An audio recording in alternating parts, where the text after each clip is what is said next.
MLB.com's Keegan Matheson joins us now. Over the past couple of seasons, John Schneider has made some postseason decisions that have frustrated Blue Jays fans. On Friday, he elected to go with Brendon Little out of the bullpen when the Jays were 6 outs away from a win with the season on the line Sunday. Do you expect Schneider to manage his pitching staff the same way?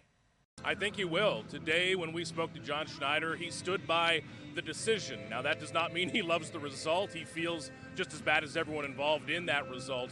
But John Schneider stayed convicted in his decision and said over and over again, like he has all year, I trust my players, I trust my decisions, and you leave them behind.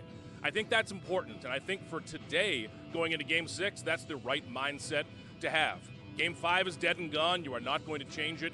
And in the end, you want a manager who is convicted in their decisions, not a manager who is second-guessing. I think John Schneider is going to stick to what got the Blue Jays here. Game 5 did not work, not at all. But I think he's going to stick to his guns. It's been a wild year for Trey Yesavage. Started in low A ball, now gets a start in Game 6 of the ALCS. He took his first big league loss in Game 2 of this series. How do you expect him to handle the pressure of an elimination game? Important adjustment coming up here for Trey Yesavage. He's had to adjust to a lot this season, starting out in Dunedin, and now he's trying to save the Blue Jays season. But Yesavage against the Mariners in his first start against them, they laid off that splitter. The Yankees were made to look foolish by that splitter, but against Yesavage, the Mariners were a little more patient. They made him use those other pitches, and they took away his superpower, essentially.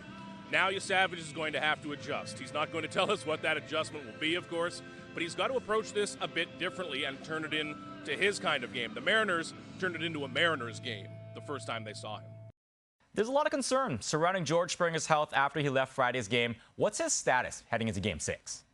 Yeah, 96 to the kneecap. That is hard to bounce back from for George Springer. Now, John Schneider said today that CT scans and X-rays were all negative, so this is really just a matter of swelling and mobility. Now, he can stand in the box and take an at-bat. I'm confident in that.